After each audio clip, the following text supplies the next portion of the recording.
আজকে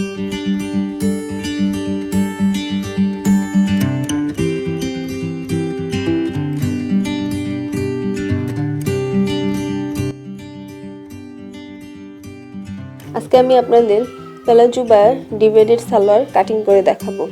তো আমার এখানে এই হচ্ছে আমার সালোয়ারের মাপ। এখানে হচ্ছে লম্বা 37, কোমর 40, পায়ের মোহরি হচ্ছে 10। এই মাপে আমি আজকে আপনাদের প্লাজো কাটিং করে দেখাবো।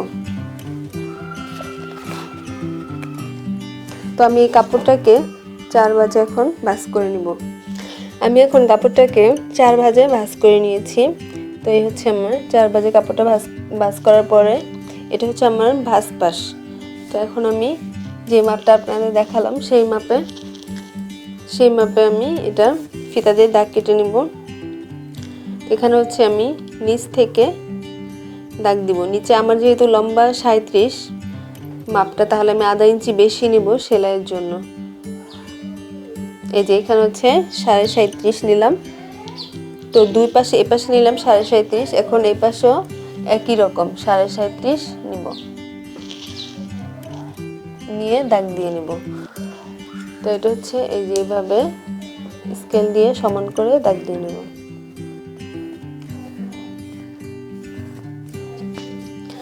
তো দাগ দেওয়ার পর এখন আমার কোমরে যে ডুরি বা রাবার হবে, সেই জন্য আমি আরো 2 ইঞ্চি কাপড় এখান থেকে বেশি নিব।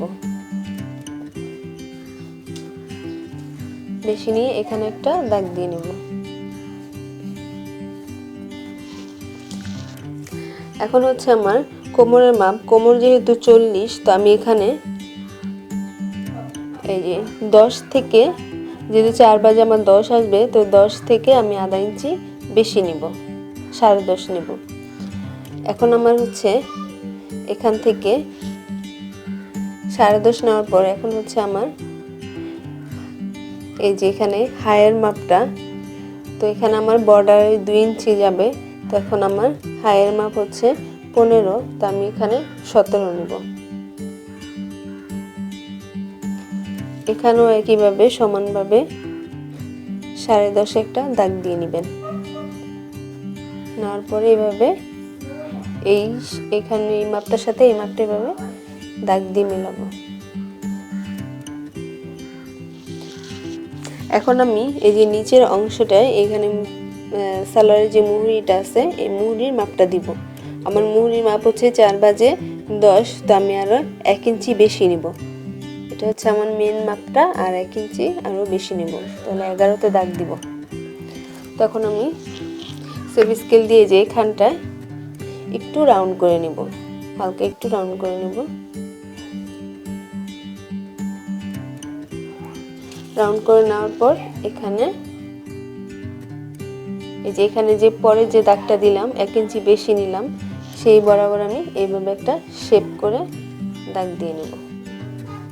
দেখুন, এখন আমি যে দাগগুলো দিলাম সেই দাগ বরাবর এখন কেটে নেব। আমি এই যে অংশটা কেটে নিচ্ছি।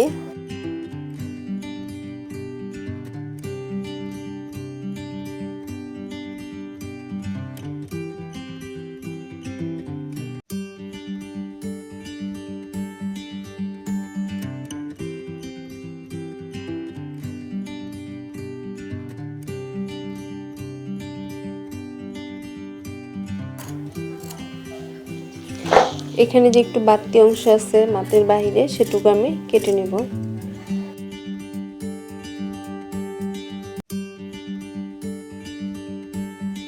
এগুলো কাটা শেষ। এখন আমি যে নিচের যে মুহুরিটা আছে সেটার জন্য একটু বর্ডারের জন্য যে এভাবে আমি যে বর্ডারটা দিব, সেটার জন্য আমি এই মাপে একটু কাপড় কেটে নেব।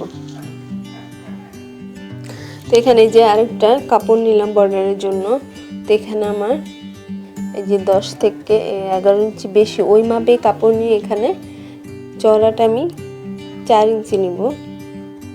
দুপাশে এরকম 4 নেওয়ার পর এরপর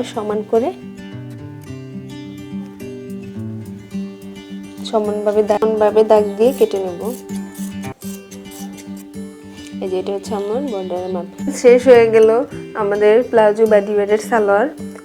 ফ্রেন্ডস, এরকম আরও ভালো ভালো ভিডিও পাওয়ার জন্য আমাদের চ্যানেলটি অবশ্যই সাবস্ক্রাইব করবেন, লাইক দিবেন এবং ভিডিওটি শেয়ার করবেন। আর ভিডিও সংক্রান্ত কোনো কিছু জানার থাকলে অবশ্যই কমেন্ট করবেন। তো আপনারা ভালো থাকবেন। আল্লাহ হাফেজ।